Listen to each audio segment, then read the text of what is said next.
morning, folks. Brian Singh here from Brian's Table, and today I'm going off to the Kakheti region. Hopefully I'm pronouncing that correctly. And I got my guide sorted out, and we'll get to see him shortly. But I'm just out here in front of the hotel just waiting for him.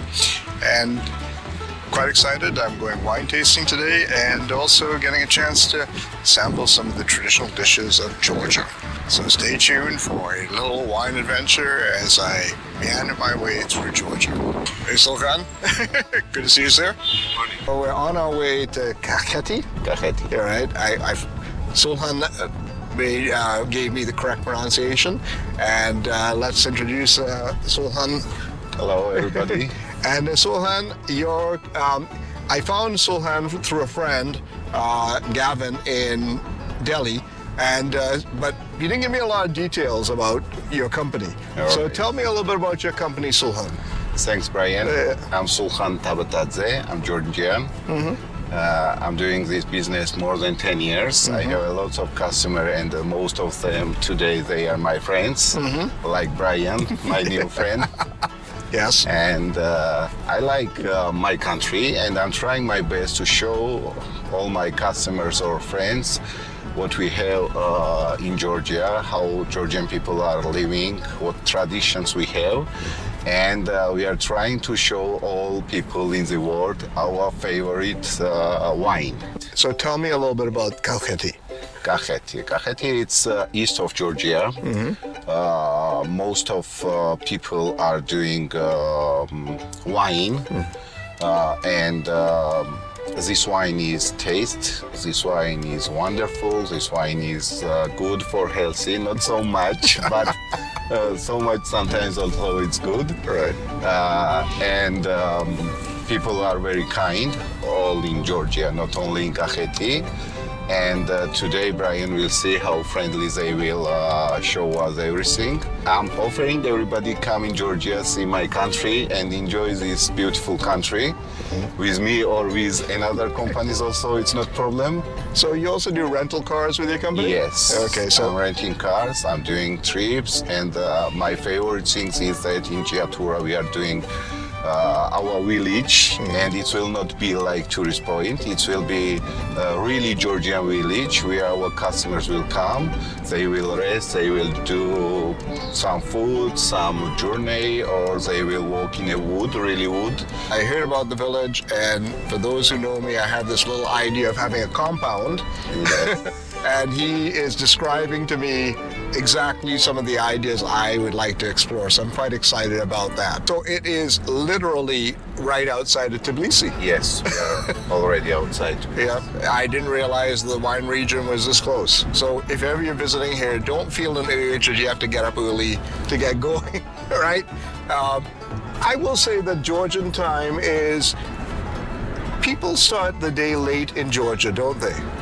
Well, in Tbilisi, I've noticed that most things are opening but at 10 o'clock. There's nothing that really opens at 8 and 9 a.m. Yes, right? Because we are working hard, really, but companies are starting working, or school or university are starting from 10 or 9, something like that.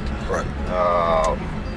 But things we are calling each other hard workers. Yes. So, no, I know that, but also things are open later here. Yes. You know, I notice that stores are generally open till 8, sometimes 9. Yes. Right? So, you know, which for the everyday worker who may be starting at 9, it's a lot more practical for them that they actually get to go to the grocery store, get to go to the doctor.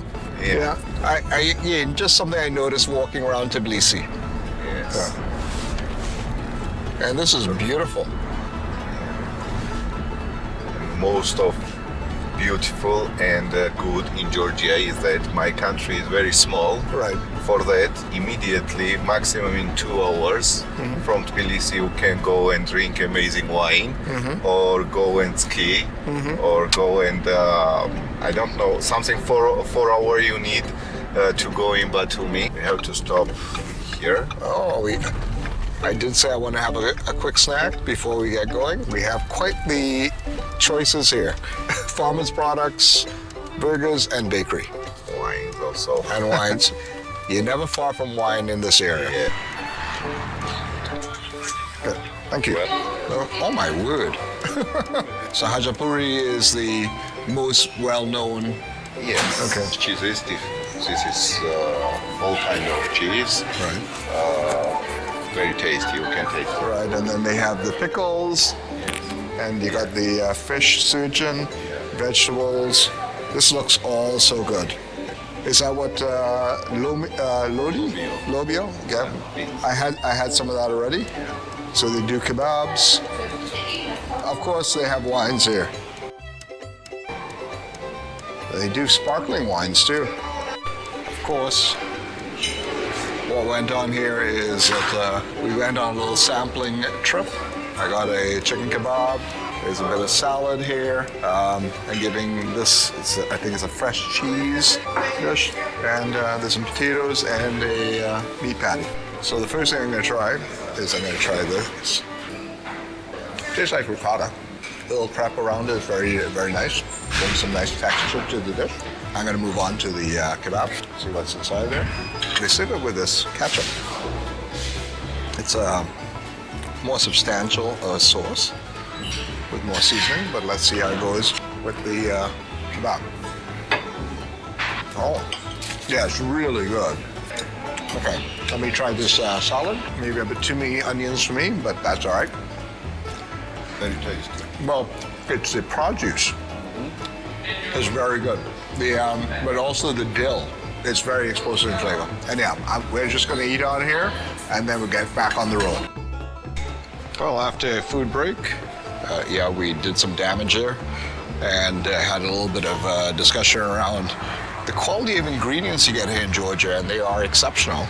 The soils here are great, and basically you have almost everything the world in one country here. And I'm getting to enjoy that, and the flavor does come through in the food. You don't need, simple techniques, but great ingredients always makes for good dining.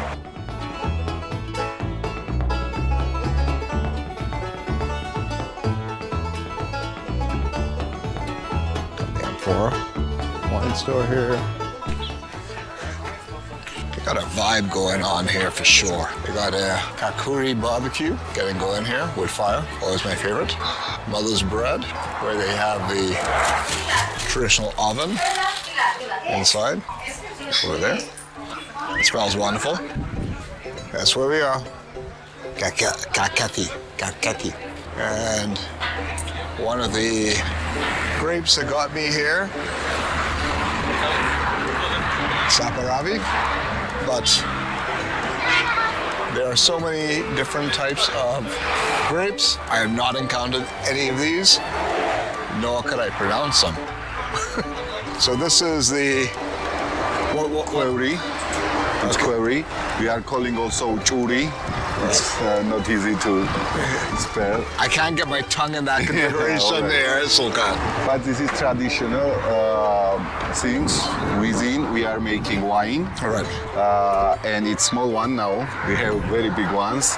Maybe somewhere we will see it also. Right. And also this product are from my village, from Giatura. Oh. And they are making in my village this quarry, and after taking another place in Georgia, even they are taking also out of Georgia too. Right. So that's one of big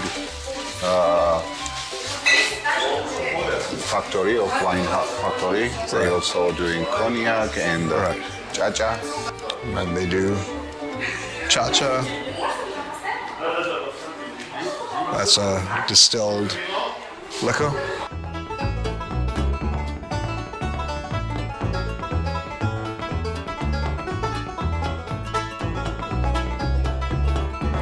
So we're going to do a short wine tour here. That means Kakheti and traditional winemaking.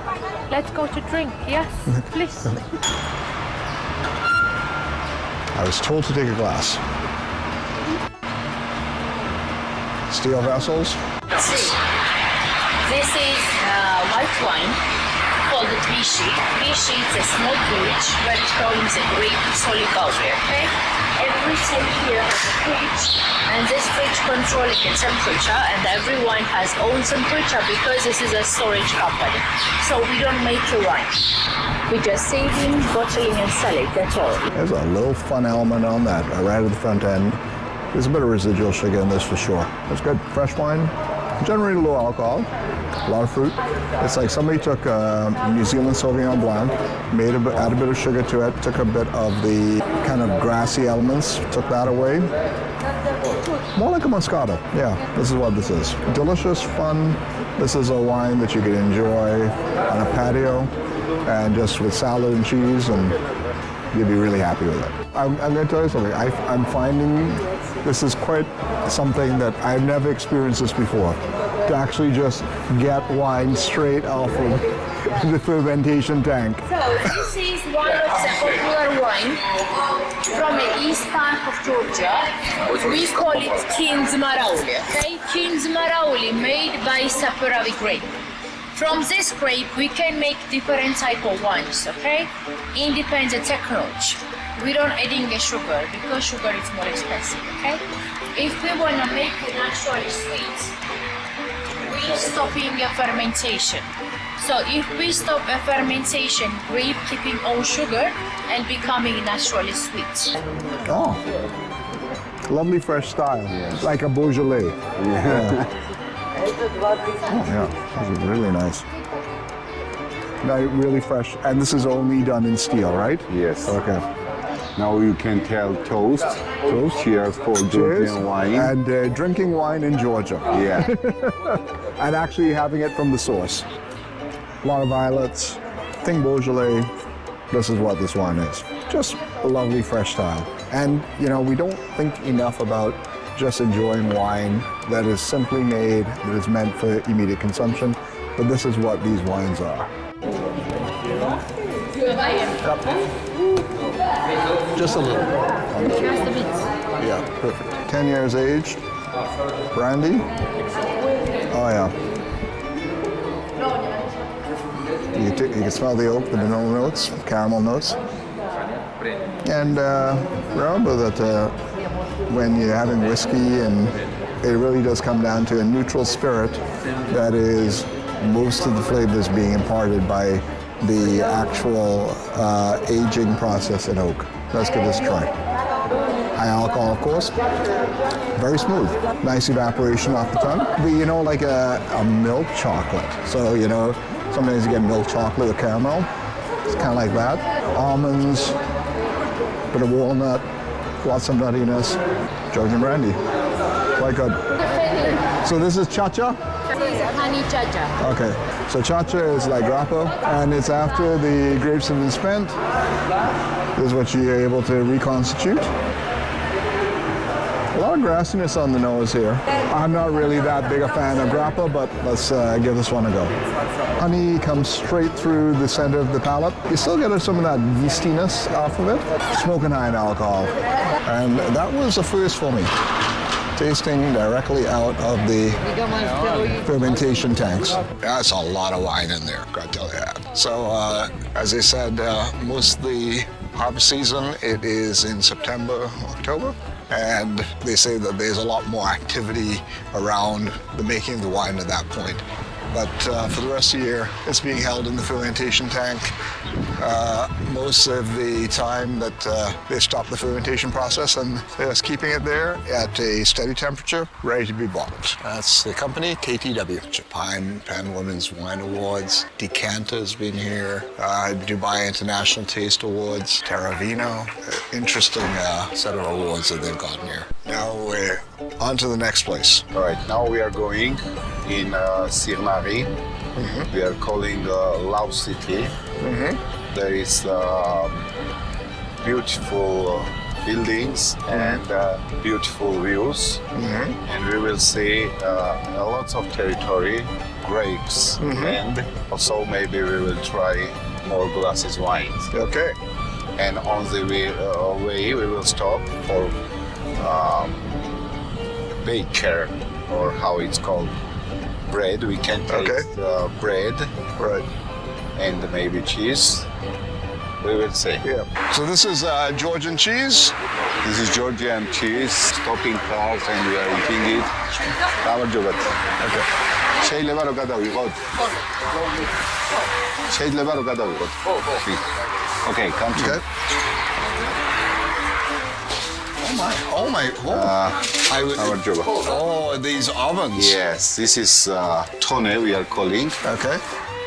That same mud with query, how we are doing query. Yeah. Like that we are doing this, you see? Yep. It's very hot. Yeah. And we are putting bread.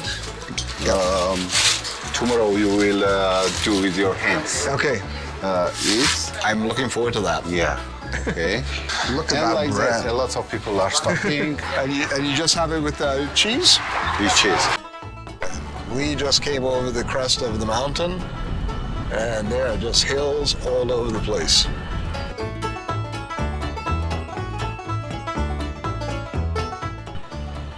I know, it's just beautiful.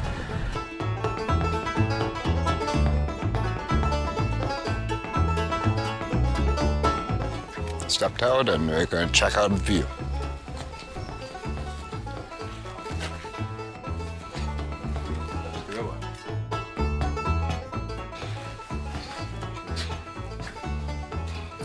A very small church. That's a bit of a drop there. Look at that. It's just a beautiful view. We're quite high up here.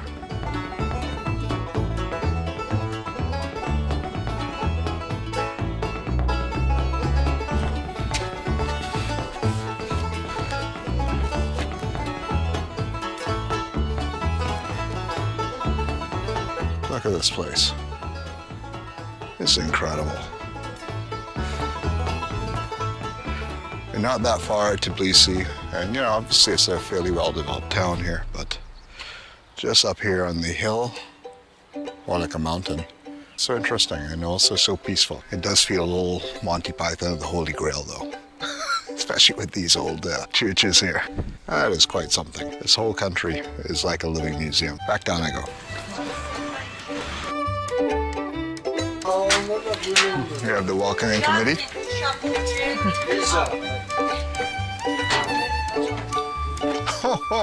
Look at what this place is. You have a whole exclusive area to enjoy wine and food up here.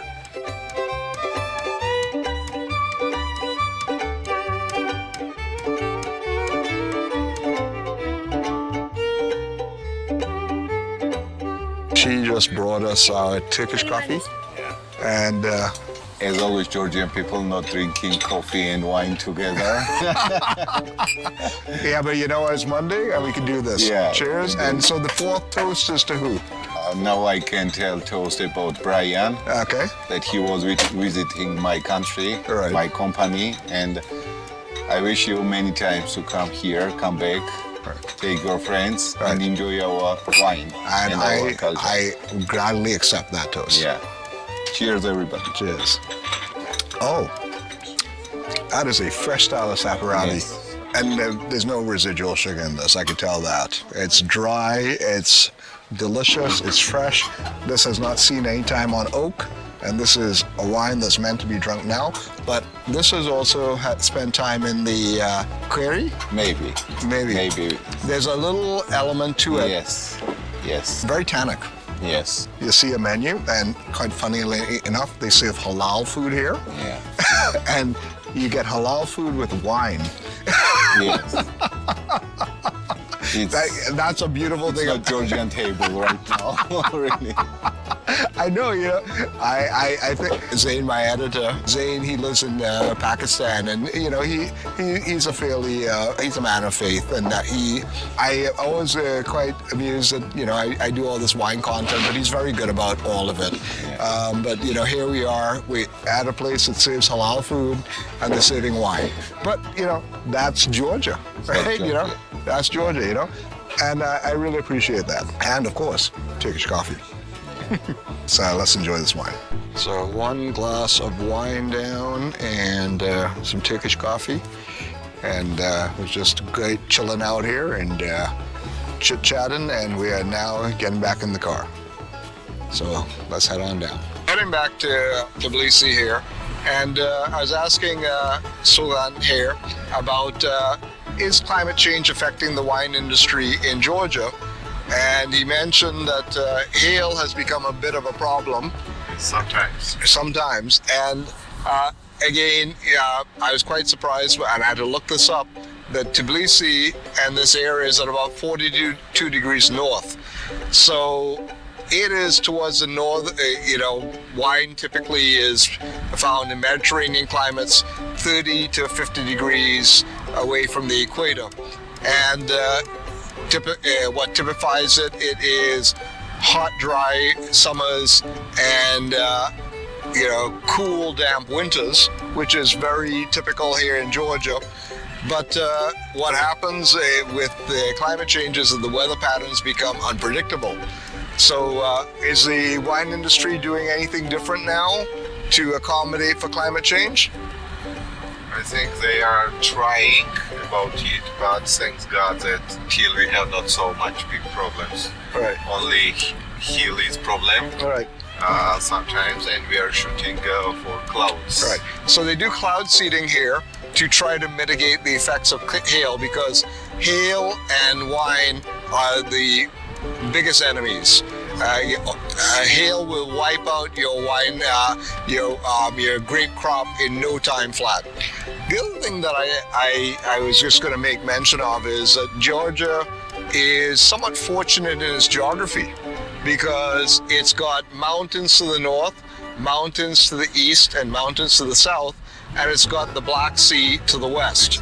So in some regards, it's hit a bit of a sweet spot in terms of being able to have much more predictable climate, even in the midst of climate change, because of all these regulating factors.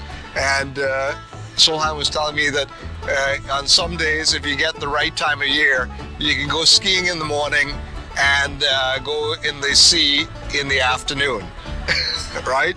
So it's the world in a country here, which is great, but in terms of the mitigating effects of things that will open you up to some of the more damaging effects of climate change, Georgia is a bit fortunate.